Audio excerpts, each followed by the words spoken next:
Hola, mi nombre es Sofía y el día de hoy vamos a hablar acerca de la decadencia. Seguramente muchos de ustedes se han dado cuenta, ¿no?, de la profunda decadencia en la que estamos como humanidad. Hay muchas características que podemos señalar para notar esto, ¿no? Y es lo que vamos a hacer en este video. Y bueno, antes de continuar, te recuerdo que si te gusta este tipo de contenido, te suscribas, le des like, comentes y ya sabes, todas estas acciones que benefician mucho al canal y permiten que siga llegando a más gente. Podemos entender por decadencia. O sea, realmente podremos señalar esta época como una época oscura, una época de decadencia. Primero, estas cuestiones de decadencia, edad de esplendor, pues pueden ser un tanto problemáticas porque en toda edad de esplendor podemos encontrar muchísima oscuridad, muchísimos vicios, muchísimas cosas igual terribles, crímenes, pero también en una época de decadencia podemos encontrar ciertos aspectos de esplendor o ciertos brillos. También depende mucho de quién esté haciendo el discurso, quién lo esté observando, entonces es mucho más complejo de lo que puede parecer. Sin embargo, vamos a ver qué significa una época de decadencia o qué significa la palabra decadencia. Para esto me voy a valer de una definición de un diccionario filosófico, ¿no?, para hacerlo de punto de partida y bueno, ya cada quien tendrá que, quien se interese de este tema, pues tendrá que hacer un estudio más profundo, ¿no?, de esto. La decadencia es el comienzo del fin y por eso es lo contrario al progreso. La decadencia es una evolución lenta que parece irreversible hacia lo peor o hacia la nada. Normalmente resulta de ahí un clima de pesimismo y de postración que se acompaña entre los artistas con abundancia de refinamiento y artificios. Los decadentes son naturalmente estetas, ponen el arte por encima de lo real. Y es muy interesante porque, bueno, aquí habla de la estética, de la decadencia, bueno, del papel que toma la estética en la decadencia, ¿no? Yo pienso que hay de estéticas a estéticas.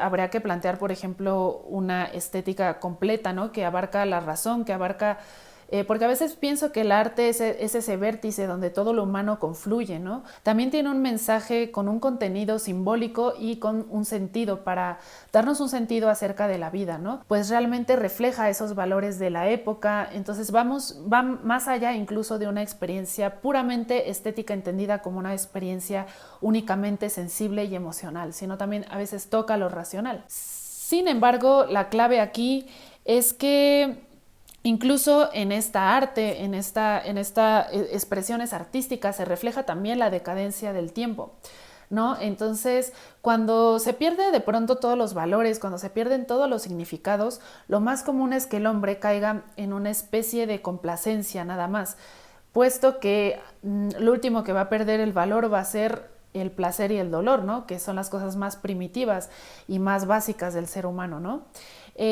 También hay que señalar aquí que en esta definición que está dando el diccionario se puede ver muchísima influencia de Kierkegaard, por ejemplo, de Kierkegaard, que contrapone o que pone en dos categorías muy distintas la experiencia ética de la experiencia estética, ¿no? Kierkegaard plantea como vida estética o una persona estética a esa persona que se guía específicamente por los placeres de las sensaciones, de lo sensorial. Por ejemplo, un esteta, una persona estética sería una persona que únicamente se basa en las cuestiones más emocionales, que busca siempre el placer y le huye al dolor, básicamente, ¿no? Esto contrapuesto a una persona ética que busca el crecimiento, ¿no? Entonces aquí vemos que en esta definición como que se está tomando el concepto de estética un tanto como de Kierkegaard, de ir hacia únicamente la complacencia, ¿no? Que al fin y al cabo Kierkegaard dice que este estilo de vida estético al fin y al cabo lleva al hastío. Y bueno, Nietzsche dice, el arte tiene más valor que la verdad, ¿no? Por ejemplo, Nietzsche, que habla de que no habría que pensar en una verdad metafísica, sino en una verdad vitalista, o sea, una verdad que no trascendente, sino inmanente, que esté prácticamente enfocada en este mundo, ¿no? O sea, en la vida, en lo inmediato, ¿no? Por eso habla del eterno retorno, para no tener que estar pensando en que vamos a ir a una vida mejor cuando muramos, sino que tengamos que estar forzados a considerar que únicamente en esta vida vamos a encontrar el valor, el sentido y vamos a poder construirnos a nosotros mismos, ¿no? Esta aceptación de lo real, esta aceptación de lo inmediato de la vida es lo que constituye al superhombre, ¿no? Es lo que hace que el ser humano se supere y evita que caiga prácticamente en una edad de decadencia, una edad que para Nietzsche la decadencia va a tener una connotación muy particular, que la decadencia sería la negación de esta realidad. Por ejemplo, para Nietzsche el cristianismo es una religión decadente porque pone el valor en una realidad futura y no la pone en esta realidad, en esta vida.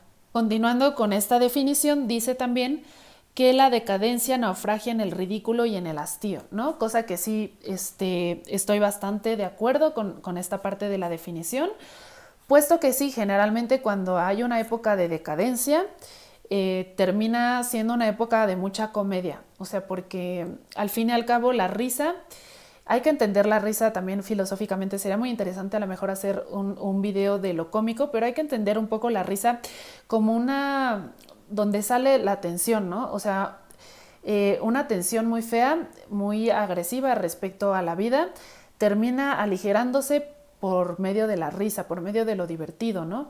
Entonces, lo divertido ocurre cuando existen muchísimas tensiones que no encuentran resolución o una resolución inmediata o sencilla. Por eso es que nos da risa de pronto las cosas donde más existe tensión. Entender la decadencia como el absurdo también, ¿no? Cuando de pronto el trabajo de la humanidad, que pues el trabajo en sí es algo sagrado, se vuelve un tanto absurdo, donde ya no hay significado en las acciones que uno tiene que hacer por la comunidad, ya no encuentra uno un significado en eso, ¿no? Tiene mucho que ver con la pérdida del significado, y aquí es donde sería interesante mencionar, para quien quiera profundizar más en este tema, el texto de Hombre Rebelde de Camus, que es una de mis obras favoritas, donde se menciona mucho esto, ¿no? La importancia de a pesar de que vivimos en un mundo sin sentido, sobreponernos a ese sinsentido. Es decir, no porque el mundo ontológicamente o metafísicamente no tenga sentido, nosotros vamos a vivir de esa manera, ¿no? De una manera nihilista. En la cuestión artística, Camus justamente propone sobreponernos a ese caos y terminar un mundo incompleto, terminar un mundo que es absurdo, un mundo inacabado, terminarlo por nosotros. El hombre rebelde también se rebela ante el sinsentido. Gran parte de la definición que hemos hablado concuerda mucho con las cosas que estamos viviendo en la actualidad. Sin embargo, tenemos una dirección, a pesar de que no existe realmente una dirección ética, una dirección epistemológica a la cual ir, sí existe una dirección material, a tal punto que lo material se ha vuelto el centro de nuestro actuar en el mundo, ¿no? Sin embargo, lo material ya ni siquiera está puesto en el valor de los objetos, en un valor real de los objetos. Y esto es de lo que vamos a hablar a continuación. Aquí hay un libro muy interesante que también me gusta, que se llama La historia del dinero. Este libro es de Jack Weatherford, hablando de Occidente en el siglo XIV y XV aproximadamente, en cambio de paradigma hacia una mentalidad que posteriormente daría como resultado el Renacimiento. Comienzan a generarse unos personajes que son los banqueros, y surgen muchos de ellos en Italia, ¿no? En Italia, que al fin y al cabo fue un punto de gran esplendor y que va a tener muchísima relevancia en el Renacimiento, ¿no? Pues realmente este Renacimiento que nosotros podemos señalar ha sido pues por los banqueros, en este caso los Medici, que tenían muchísimo poder. Bueno, pero más allá de ya estas explicaciones, lo interesante es que aquí surgió algo muy particular, ¿no? Anteriormente la usura en la Edad Media era castigada, era vista como algo negativo. ¿A qué se refiere la usura? A que tú le prestes dinero a alguien y le cobres intereses, algo que actualmente es tan fundamental en nuestro sistema y en nuestra forma de gobernar la economía, ¿no? La letra de cambio es básicamente un documento que se da en torno a las negociaciones de préstamos. Es muy curioso porque lo relevante de las letras de cambio es que van a ser el antecedente del dinero en papel como lo conocemos, ¿no? De esta facilidad de poder tener el dinero en papel, es decir, el dinero representado. Y esto es algo que habla de lo que habla Foucault en Palabras y las Cosas, de cómo la riqueza pasó a poder ser representada, ¿no? En la época de la representación, en la episteme de la representación, también la riqueza va a poder ser representada. Pero esto también genera otros problemas. La riqueza también se vuelve algo que no es tangible, ¿no? Es decir, o sea, tú cuando intercambias monedas de oro y plata, pues la riqueza tiene que estar prácticamente dentro en la moneda misma, ¿no? O sea, el metal en sí es algo valioso, pero las letras de cambio no son valiosas, o sea, es un papel firmado. Ya no tiene que estar presente la riqueza en sí. El dinero en sí, pues es una representación de la riqueza, pero no constituye una riqueza en sí misma, ¿no? es característica del cambio de paradigma que se da en la modernidad. Y en relación a la decadencia y al absurdo, pues muchas veces la representación de la riqueza, que al fin y al cabo es una idea, sustituye la riqueza. O sea, en su caso como más absurdo, más como exagerado, de pronto como que el dinero, que es algo abstracto, que es una representación simplemente, de pronto importa más que el valor mismo, ¿no? O sea, como que sustituye el valor, o sea, ya no solo lo representa, sino lo sustituye y al fin y al cabo termina siendo una idea. Estas características de absurdo, estas de incongruencia como de absurdo, son muy, muy comunes en la decadencia, ¿no? En las épocas de decadencia. Y bueno, esto ha sido todo por hoy. Espero que les haya gustado este video.